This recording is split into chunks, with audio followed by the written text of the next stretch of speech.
If you've been watching this show for the past decade, you know who Alexander Dugin is. He is best known as Putin's brain or Putin's philosopher. This is a State Department document. It was released 3 years ago, highlighting Dugin's plan for Russia. It states that Russia will, quote, divide Georgia, annex Ukraine, Finland, Serbia, Romania, Bulgaria, Greece, and gives away Azerbaijan to Iran. Why haven't I heard that before? And I find that interesting that Russia has chosen Iran as an ally in all of this. In fact, that State Department report was quoting from one of Dugin's books. In that book, Dugin speaks of a new Moscow-Tehran axis.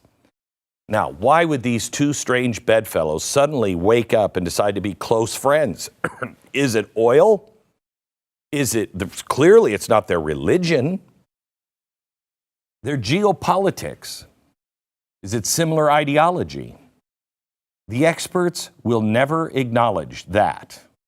But we now know that Ukrainian spies found Dugin's ideology so dangerous they tried to assassinate him inside of Russia.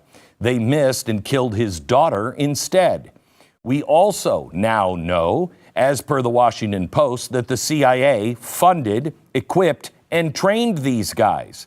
But the government won't speak of it. The media turns a blind eye. But Dugin is not a military officer. He is not devising strategy and ordering troops on the battlefield. It is his ideology and dogma that they are trying to assassinate. I'll get to Iran in just a few minutes, but this ideology out of Russia is what links them so closely, even intimately, with Russia. So what is the ideology? It is biblical, as in seriously biblical, revelation kind of stuff. The rulers of Iran are 12er Shiites. They believe in the 12th Imam, that he has already returned, but he is hidden and will reveal himself at a time of great injustice and suffering. Chaos will rack the land, but he will come back to purify the world and pave the way for the return of Jesus. Not the Jesus we're looking for, but the Jesus that comes back and says, all you Christians, you are wrong. Mohammed is God, or Mohammed is the prophet, and Allah is our God.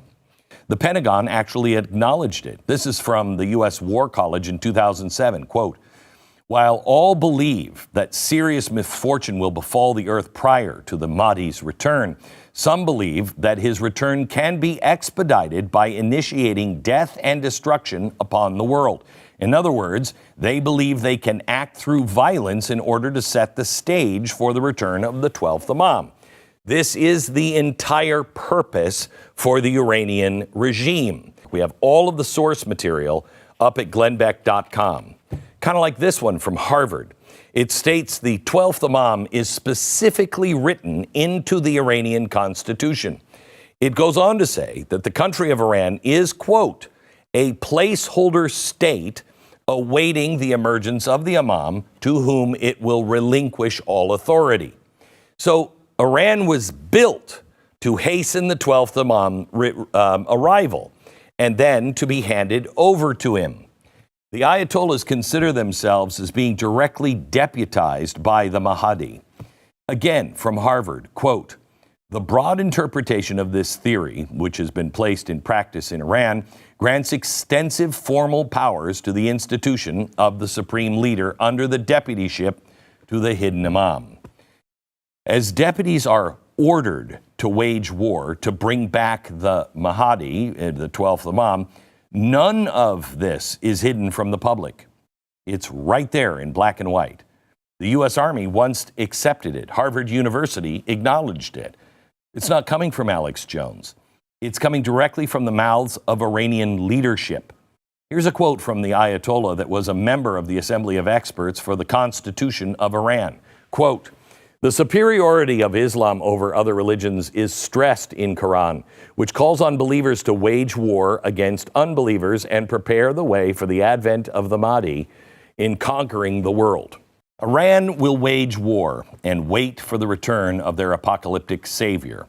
Now consider that the next time Iran chants death to America, consider it every time Hamas and Hezbollah and all other Iranian proxies attack Israel.